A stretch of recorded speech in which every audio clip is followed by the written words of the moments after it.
Dr. Harris now has 8 minutes. Timekeeper, are you ready?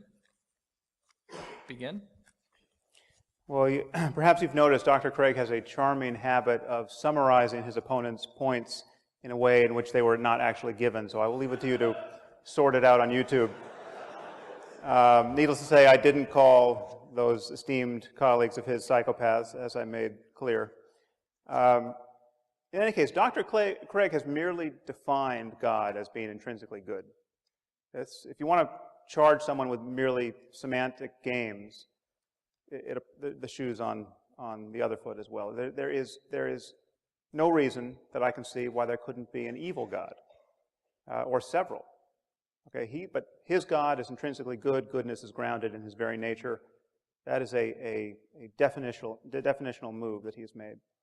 Now, I have presented a positive case for grounding an objective morality in the context of science. And thinking about moral truth in the context of science should only pose a problem for you if you imagine that a science of morality has to be absolutely self-justifying in a way that no science ever could be. Okay, every branch of science must rely on certain axiomatic assumptions, okay, certain core values. And a science of morality would be on the same footing as a science of medicine or physics or chemistry. You need only assume that the worst possible misery for everyone is bad and worth avoiding, and indeed the worst case scenario for conscious life. And if science is unscientific, if having a value assumption at the core renders science unscientific, what is scientific? Now, Dr. Craig is confused about what it means to speak with scientific objectivity about the human condition. He says things like, from the point of view of science, we're just constellations of atoms and we're no more valuable than rats or insects. Okay, as though the only scientifically objective thing that could be said about us is that we're constellations of atoms.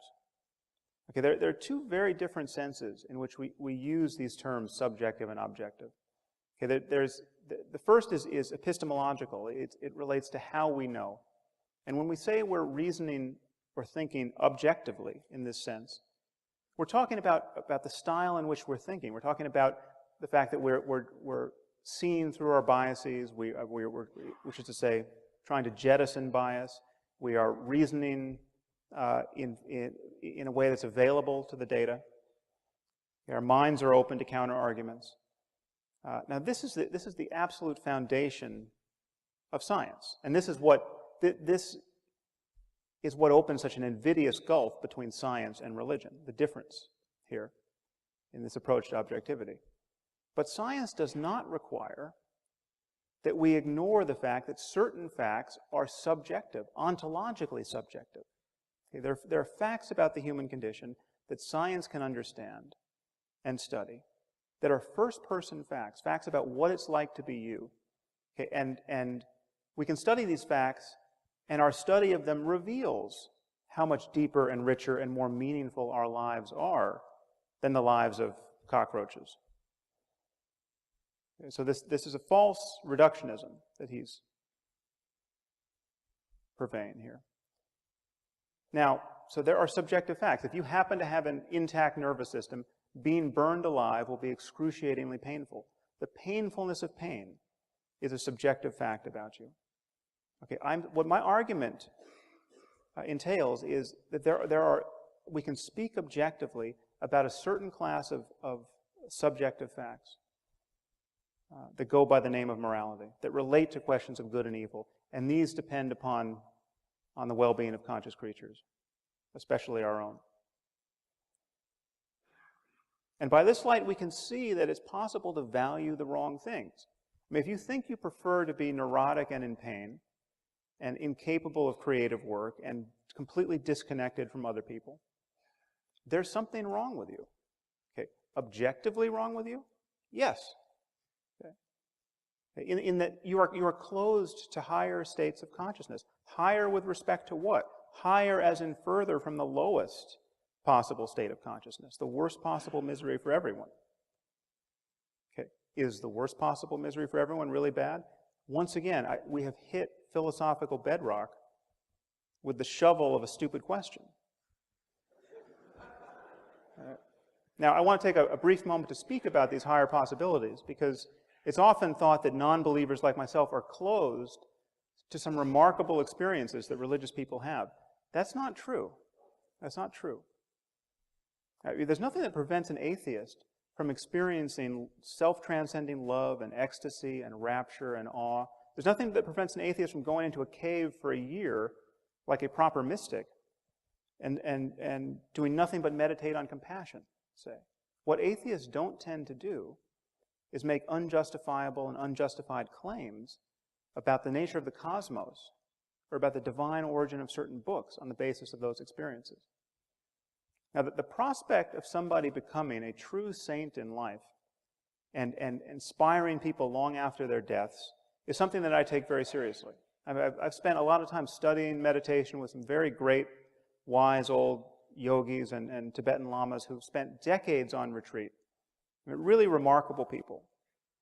Okay? People who I actually consider to be spiritual geniuses of a certain sort. And so I can well imagine if Jesus was a spiritual genius, a palpably non-neurotic and charismatic and wise person, I can well imagine the experience of his disciples. I can well imagine the kind of influence he could have on their lives. Okay? We do not have to presuppose anything on insufficient evidence in order to explore this higher terrain of human well-being. We don't have to take anything on faith. We don't have to lie to ourselves or to our children about the nature of reality. If we want to understand our situation in the world, along with these deeper possibilities, we have to do it in the spirit of science. Okay, given that people have had these remarkable experiences in every context, while worshiping one God, while worshiping hundreds, while worshiping none, that proves that a deeper principle is at work. That the sectarian claims of our various religions can't possibly be true in that context. And all we have is human conversation to capture these possibilities. We can either have a first-century conversation as dictated by the New Testament, or a 7th century conversation as dictated by the Quran, or a 21st century conversation that leaves us open to the full wealth of human learning. Please think about these things.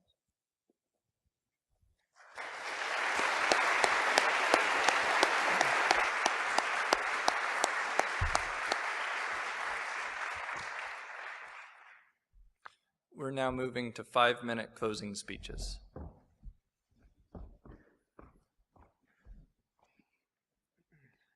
Timekeeper, are you ready? Okay, begin. In my closing statement, I'd like to try to draw together some of the threads of the debate and see if we can come to some conclusions. First, I argued that God, if he exists, provides the sound foundation for objective moral values and duties. By the time of his last rebuttal, the only argument that I heard Dr. Harris offering against this position is to say that you're merely defining God as good, which is the same fallacy I accused him of committing. I don't think this is the case at all. God is a being worthy of worship. Any being that is not worthy of worship is not God. And therefore, God must be perfectly good and essentially good. More than that, as Anselm saw, God is the greatest conceivable being. And therefore, he is the very paradigm of goodness itself. He is the greatest good. So once you understand the concept of God, you can see that asking, well, why is God good, is sort of like asking, why are all bachelors unmarried? It's the very concept of the greatest conceivable being, a being worthy of worship, that entails the essential goodness of God. And I think it's evident that if God exists, then we do have objective moral values and duties. Secondly, I argued, if God does not exist, we have no foundation for objective moral values or objective moral duties. I showed that on his view, it is logically impossible to say that the moral landscape is identical to the landscape of the flourishing of conscious beings, and that therefore his view is incoherent We also looked at the is-ought distinction and the ought implies can, to which Dr. Harris has never replied in the course of this evening's debate. In his last speech, he said, but we simply must rely upon certain axioms. Well, that's the same as saying you've got to take it by faith. And if these axioms are moral axioms, then I think he's admitting my point, that on atheism, there simply is no ground for believing the objectivity of moral values and duties. He just takes them by a leap of faith. He says, well, there are different senses of the word objective. Yes, of course, and in my opening speech, I made clear the sense in which I was defining the term. I mean valid and binding, independent of human opinion. And moral values are not objectively binding and valid in that way on atheism. He says science can study subjective facts. For example, pain is a subjective fact. Granted, that's certainly true. So my question is the wrongness of an action a subjective fact? On atheism, it's hard to see how it couldn't be anything more than a subjective fact, in which case you cannot say, as Dr. Harris wants to say, and I agree with him, that the genital mutilation of little girls is objectively wrong, not just a subjective opinion. He says, well, but if you're psychopathic or neurotic, there's something wrong with you. Granted, I agree with that. There is something wrong with you. But the question is, on atheism, if atheism were true, would there be anything objectively morally wrong with doing what the psychopath does? He hasn't been able to show that. Indeed, there are no moral duties on his view. And remember, he himself admitted that psychopaths could occupy the peaks of well-being on his so-called moral landscape, and that therefore it is not a moral landscape at all. To conclude, I want to quote from a remarkable article that appeared in the Duke Law Journal by Arthur Allen Leff called Unspeakable Ethics, Unnatural Law. Dr. Leff's difficulty is the same as Dr. Harris's. He wants to find a foundation for moral values and duties, in this case for the law, that would be independent of human opinion, would be objective and would be in the world. And he can't find one. He says, any attempt to ground values in the world is open to the playground bully's retort, who says? And this is how his article concludes. All I can say is this, it looks as if we are all we have. Only if ethics were something unspeakable by us, that is something transcendent, could law be unnatural and therefore unchallengeable. As things now stand, everything is up for grabs. Nevertheless, napalming babies is bad. Starving the poor is wicked. Buying and selling each other is depraved. There is in the world such a thing as evil. All together now, says who? God help us.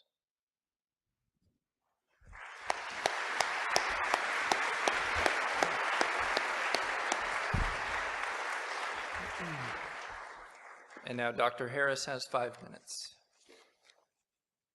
Timekeeper, are you ready? Begin. I'm curious, how many of you consider yourselves to be devout Muslims? I see a show of hands. Don't mean to single anyone out, but not many. Now, you're all aware, of course, that the Quran exists and claims to be the perfect word of the creator of the universe. You're aware that once having heard of this possibility and rejecting it, you're all going to hell for eternity. I mean, needless to say, Dr. Craig and I are both going to hell if this vision of life is true. The problem is that everything Dr. Craig has said tonight, with a few modifications, could be said in defense of Islam. In fact, has been said in defense of Islam. Okay, the logic is exactly the same. We have a book that claims to be the word of the creator of the universe. It tells us about the nature of moral reality and how to live within it. But what if Muslims are right? And what if Islam is true? Okay, how should we view God in moral terms? How would we view God in moral terms? Or I should say Allah. Okay, we have been born in the wrong place, to the wrong parents, given the wrong culture, given the wrong theology. Okay, needless to say, Dr. Craig is doomed. He's been thoroughly confused by Christianity. I mean, just appreciate what a bad position he's now in. to appreciate the true Word of God.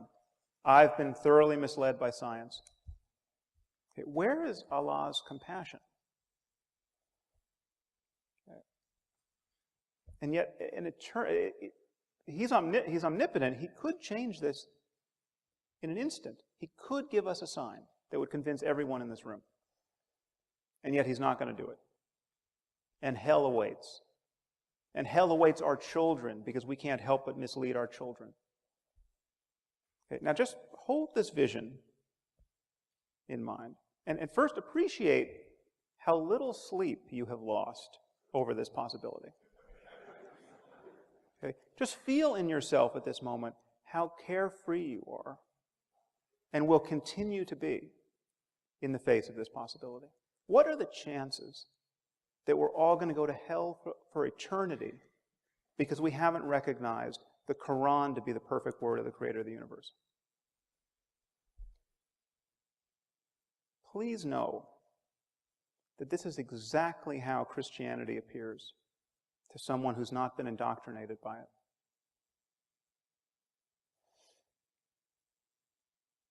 Our scriptures were written by people who, by virtue of their placement in history, had less access to scientific information and facts and basic common sense than any person in this room. Okay, in fact, there's not a person in this room who's ever met a person whose worldview was as narrow as the worldview of Abraham or Moses or Jesus or Muhammad. And most of these people, with a few exceptions, had a moral worldview that was more or less indistinguishable from that of an Afghan warlord today. Okay, and yet Dr. Craig insists that the authors of the Bible knew everything they had to know about the nature of the cosmos and about how to live within it, to guide us at this moment. Okay, I want to suggest to you that this vision of life can't possibly be true. Okay, but just as there's no such thing as Christian physics or Muslim algebra, there can be no such thing as Christian or Muslim morality. Whatever is true about our circumstance in moral terms and in spiritual terms is discoverable now and can be talked about in language that is not an outright affront to everything that we've learned in the last 2,000 years. Okay, what remains for us to discover are the facts in every domain of knowledge that will allow the greatest number of us to live lives truly worth living in this world. I mean, how is it that we can build a global civilization, a viable global civilization of now destined to be 9 billion people, where the maximum number of people truly flourish? That is the challenge we face. Sectarian moral denominations, okay, a world shattered, balkanized by competing claims about an invisible God, is not the way to do it, apart from the fact that there's no evidence in the first place that should be compelling to us to adopt that view. The only tool we need is honest inquiry.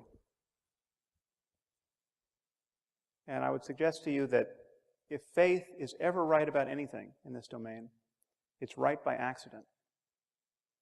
Thank you very much. It's been a pleasure to talk to all of you.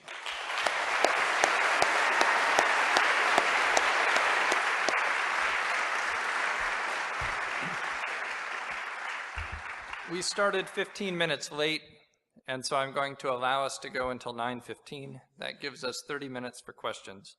As I said at the beginning, we're going to allow Notre Dame students to ask the first 4 questions. After that, the microphones are open to anyone. We'd like to keep a brisk pace for the questions, so please limit your questions to about 30 seconds, and I've asked the debaters to limit their responses to about 2 minutes. I'll take the liberty of urging people to get quickly to their point if these time limits are violated. We have microphones here and here. I think we have microphones. Oh, good. I can see the microphones in the balcony, so I'll just go in a circuit. Thank you. Dr. Harris, if Dr. Craig could link out of your objections about the problem of evil and the problem of choosing the right religion, so that those weren't really problems, those weren't functioning in the debate, where does that put you dialectically? How do those function in the debate? Do you mean if I was given good reason to believe that Christianity is true?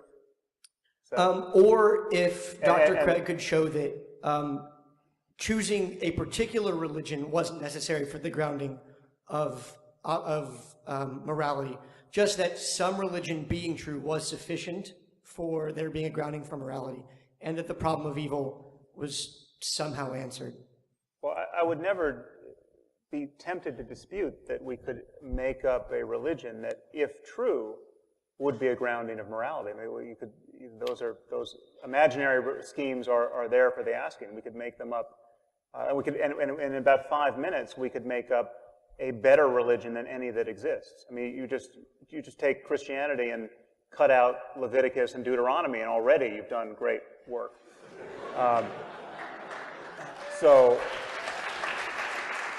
And we could rewrite the Ten Commandments in less than 5 minutes and improve upon it. Add being kind to children and swap out the bit about the graven images, and you've already made it a much wiser document. Now, but that's not the point. I mean, the point is that one point I made, which he never really addressed, is that you're smuggling in a concern for well-being. In any case, you just have a different timeline. If Christianity were true, it would be part of my moral landscape. I mean, if someone like myself is going to suffer in hell for eternity based on what I'm currently thinking, then I clearly am doing the wrong thing. I mean, I would want that information, and I would think, that would be a revelation to me, which I would take seriously, and I would do everything I could to get into heaven. I mean, that would be, heaven is if eternity in heaven versus eternity in hell is really the landscape that we're living on, well, that's part of my moral landscape. It just changes its temporal characteristics. There's just no reason to think that that's the universe we're living in. Thank you. Up and to my left. Hi. Professor Craig, you made an interesting analogy. You said that long before we could explain scientifically where light came from, we could distinguish between light and dark, and that the same could be said for good and evil. But to me, that analogy seems dangerous, because long before we could explain scientifically where light came from, we said it came from God. Could the same be said for morality? And then also, how do you explain shifts in moral consensus over time? Okay, I'm not sure I understood all of the questions, so I might need our moderator to help me here. The last part of the question was shifts in morality over time. Don't confuse moral ontology with moral epistemology. Moral ontology is the foundation in reality for objective moral values and duties. Moral epistemology is how we come to know the goods that there are and the duties that we have. And clearly, affirming that there are objective moral values and duties doesn't mean that we always know them infallibly.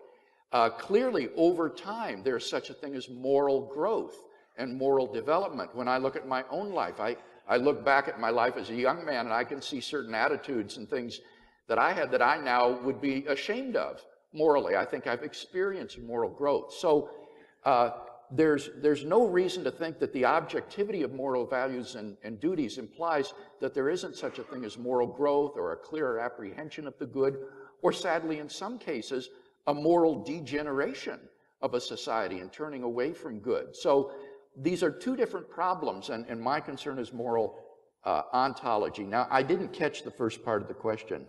Mike, did you? Yeah, tell me if I misrepresent you, but I take it that she's asking, you say that we understood light and dark before we understood the physics of light. She says, but we posited supernatural explanations for light also at that time. Why not think morality's in the same situation? Yeah, again, I think you misunderstood the analogy there that I'm making. What I'm saying there is distinguishing moral ontology from moral semantics.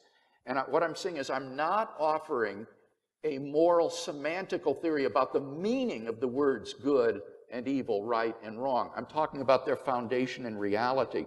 And so the example of light was simply to give an example of where people understood the meaning of the English word light, even if they didn't know its physical nature in terms of electromagnetic radiation. Can I clarify? Sorry. I get that you're arguing that there needs to be a source for good and evil. That makes sense. So why does that source have to be God? Could it not be that we just haven't discovered what the source is yet? Well, that would be my second contention, that in the absence of God, I can't see any foundation that would be left for affirming the objectivity of moral values, and particularly the value of human beings and conscious life on this planet. And then that second problem about objective moral duties is especially serious, the is-ought distinction, and then the ought implies can problem, no free will. So that would just be to reiterate the arguments I've already given as to why I think in the absence of God, there wouldn't be objective moral values and duties. I allowed the follow-up only because there was misunderstanding, just so you know. Up and to my right. Yeah, I've got a question for Dr. Harris. So a lot of the argument, I guess, I felt like it depended a lot on the definition of good and bad, right and wrong. And I wanted to ask you if you thought it would be possible for there to be, so I've got a two-part question, for there to be a hypothetical God that, so to scratch everything you know about Judaism, Christianity, Hinduism, create your own new God, and if it would be hypothetical for this God to perfectly align with your definition of moral theory.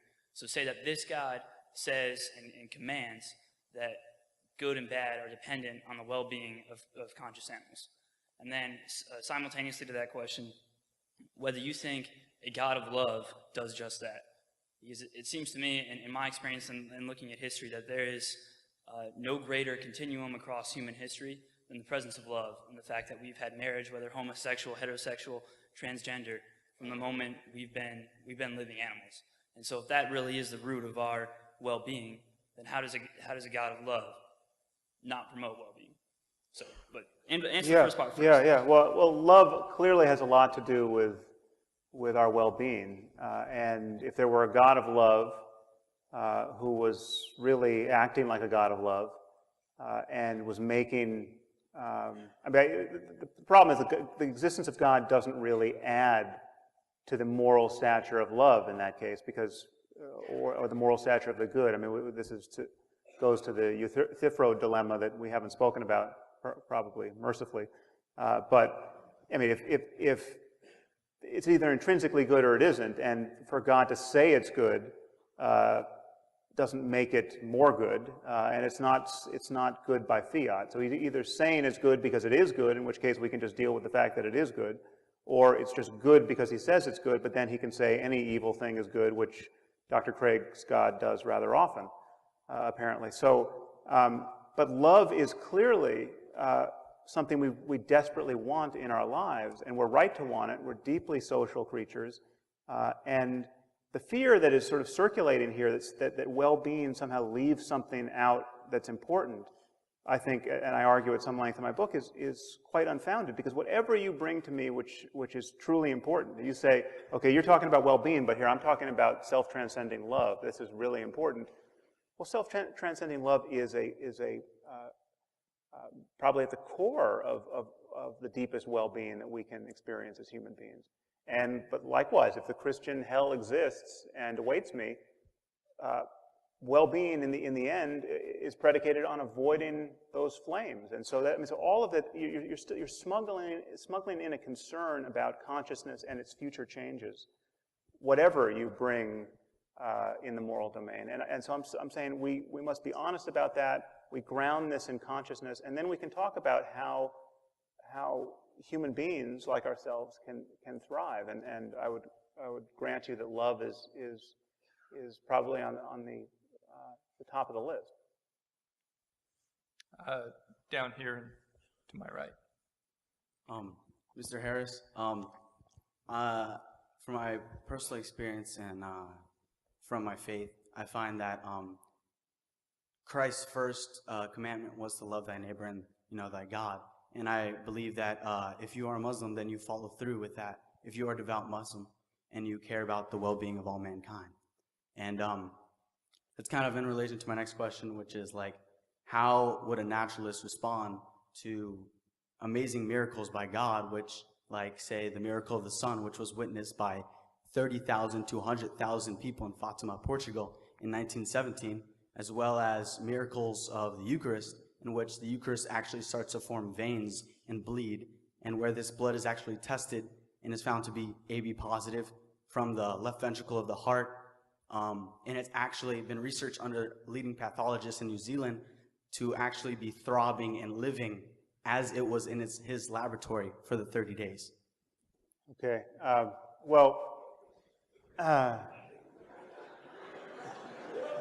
The problem with miracle stories are that they truly are a dime a dozen. I mean, the miracle stories that cash out Christianity are miracle stories set in the context of the pre-scientific context of the first century Roman Empire, attested to by copies of ancient Greek manuscripts that have thousands of discrepancies. Now, there are miracle stories that you can find in India today, attested to by living eyewitnesses. So you look at the people surrounding someone like Satya Sai Baba.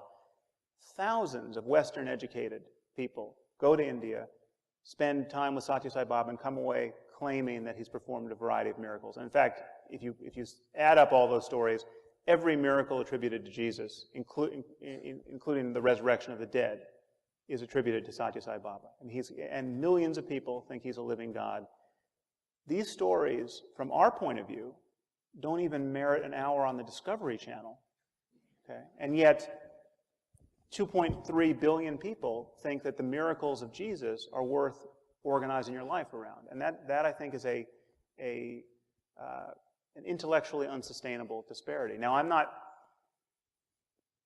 not closed to the evidence of miracles, and it would be trivially easy for God to convince me of his existence, or the powers of psychic powers of saints, or whatever it is. I mean, if you can tell, I've got a 20-digit number written on a piece of paper in my wallet. I'm not God, sir. I'm sorry. Okay. But if you tell me what that number is, then we have a very interesting miracle on our hands. And I still don't... I can't let the follow-ups continue. Sorry. We have a whole bunch of people lined up. Yes, over here. Dr. Craig, I know you wanted to kind of stay away from the epistemological questions, but I need some advice. Because accepting an objective good, I guess, where do we go from that practically? Because something happened to me last night where, I mean, I've been a Christian, but last night God appeared to me and he told me that homosexual lovemaking was every bit as beautiful and loving and good as heterosexual procreative sex in the system of marriage. And he said, come and let everyone know that. I said, no, God, they won't believe me. They will not believe me. How do I? Where do we go from here practically with divine revelation? Do I leave my church and follow? Your feigned sincerity about this, isn't fooling anybody. It's not the topic of tonight's debate. I'm not even going to address a silly question like this. I didn't mean to offend you. I'm serious. Sorry, we aren't doing follow-ups with the question. I allowed the one up there because there was a misunderstanding, but the question has come out. It's received an answer. So this question is for Dr. Harris. Unfortunately, mine won't be as funny. Okay, so it seems to me that there's a distinction in your argument that I'd like you to discuss, which is the conceptual possibility of the most miserable world and its material possibility. So basically what I'm asking is whether you can cite any evidence to believe that this is not the world that is most miserable, or otherwise. So if you can't, let's assume this is the world with the material conditions for the most misery to exist. Then wouldn't it be moral to destroy it all, destroy all consciousness? So I'm just wondering, how would you distinguish that this is not the worst possible world? Well, it may be the only world with conscious life. I mean, I doubt that given the trillion-fold universe we're living in, but we don't have any evidence of life elsewhere, much less conscious life. But so your question cuts to the issue of, what if it's all about well-being? Well, why don't we just, kill all the unhappy people in their sleep tonight? Okay, wouldn't that raise sort of the aggregate level of well-being on Earth? And there are infinite number of thought experiments like that you can come up with that seem to push on this concern. Well, if it's just about suffering, well, you can just eradicate it painlessly for people, and you have increased the net well-being. But all of those thought experiments neglect all of the cascading effects of living in a world in which we do that sort of thing, with the consequences of doing that. So why don't we, in the classic experiment that everyone trots out is, what if you're a doctor and you realize that you have somebody who could benefit from the organs of, you have 5 people who could benefit from the organs of one person who's sitting in your waiting room. So you go into your waiting room, you knock him out, and you euthanize him, you vivisect him, and you give away his organs. Okay, that seems like it's a net benefit to 5 people. Okay, but if we were all living in a world where at any moment your doctor could vivisect you and steal your organs, that would have rather obvious, ghastly consequences that none of us would want to submit to. And our intuitions about the sanctity of human life, caring for people, treating people as ends in themselves rather than means to some other end, all of that conserves intuitions we have about trust and its importance in life, and all of these ways in which we are knit together as a community, and ways in which we only rise or fall together. I mean, so it's in a very important sense, our happiness is dependent upon the happiness of others. I mean, we are not atomized selves that are radically separate. So this idea that killing everyone, I mean, first of all, killing everyone would eradicate all the suffering, yes, but it would also foreclose all the happiness. I mean, it would nullify every possibility of experience. So if you think that a universe where the lights are on is better than a universe where the lights are off, then turning the lights off is worse. But I could imagine a universe which it would be worth turning the lights off in. I mean, the Christian hell is one of them. You'd be doing people a lot of good. The question is whether you know this sorry, no follow-ups. I'm going to be really strict about this. Thank you for answering the question. Well, to answer your question, if this is the only world, well, then it is by definition both the most miserable and the happiest, and everything in between. And now I just have no idea what else is out there. Up on my right. Dr. Craig, when discussing Islam, and more specifically the Taliban, you said that they have the wrong God, citing, I assume, their violent attacks based on jihad. And because of that, how do you know that you have the right God?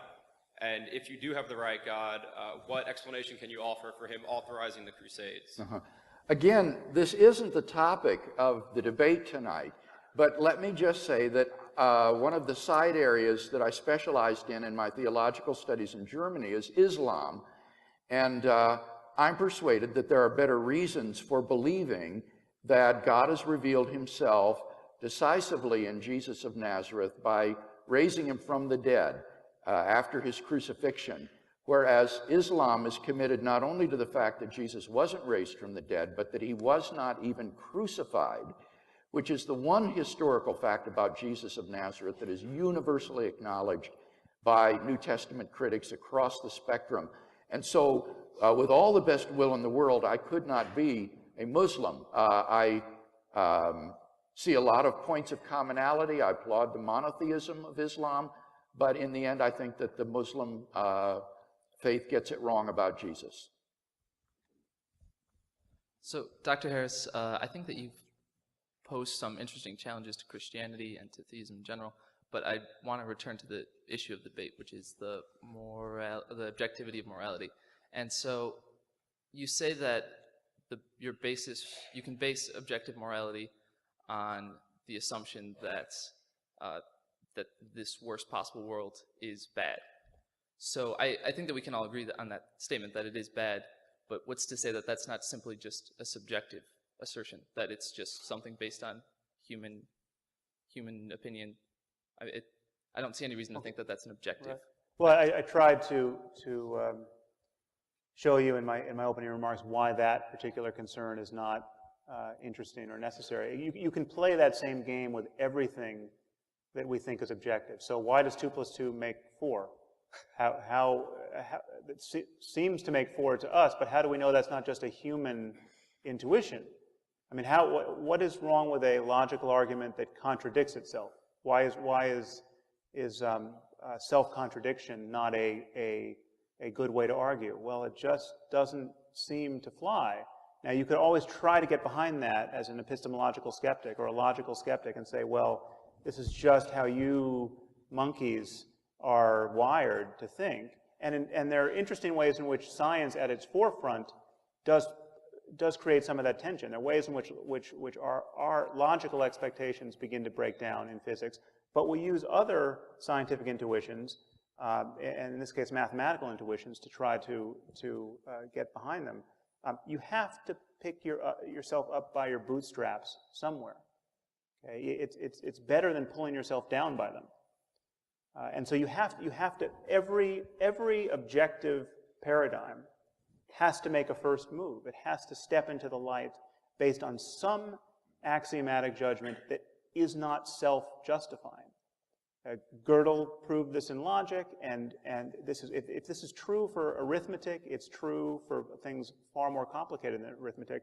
I'm saying that a recognition that this universe offers a spectrum of experience, on the one hand truly intolerable, and on the other sublimely wonderful, and that we all know that movement across this spectrum toward the sublime is better than movement toward the unendurable and pointless suffering. Now, that's, again, you might ask, well, what about suffering that actually turns out to be good in the end? What about the suffering of, the stress of learning to play a musical instrument or whatever?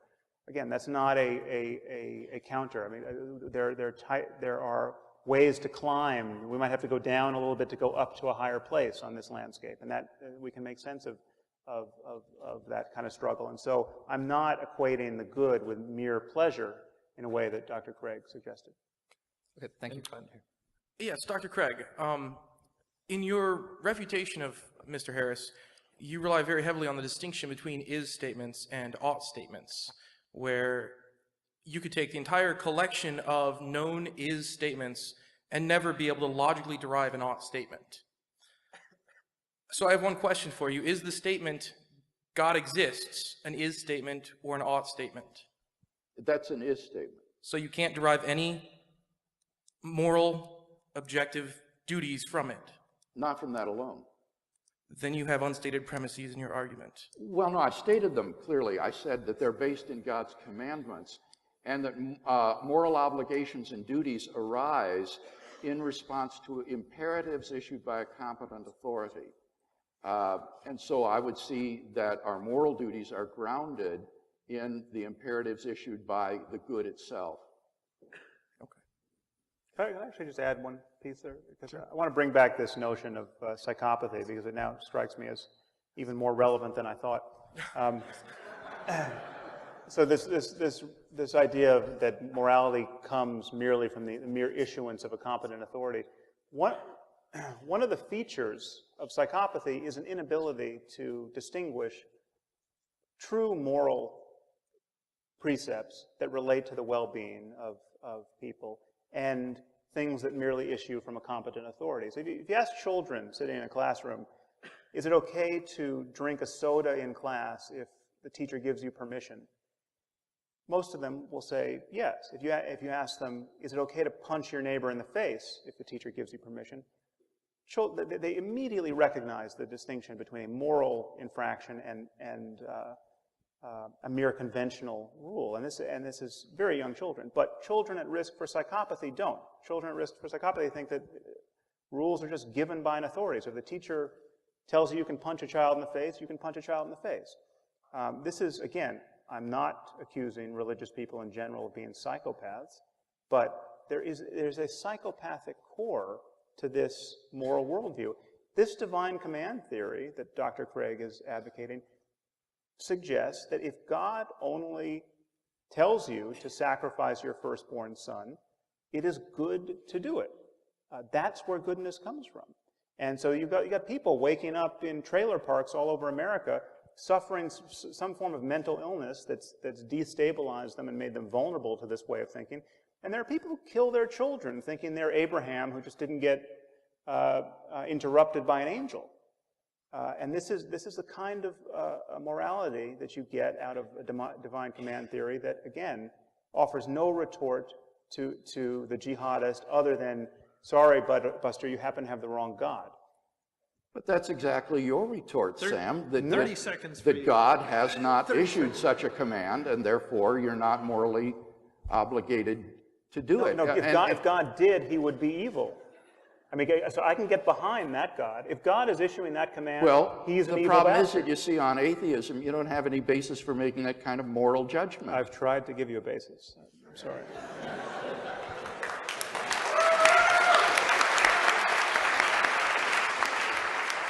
We have time for one more question up there. This is for Dr. Craig. I wanted to ask you about a consensus. About what? Consensus. Consensus? Yeah, so if we're all looking for the same answer to a question, I think we would value a consensus. And the idea of a consensus is something that's very much valued within scientific thought.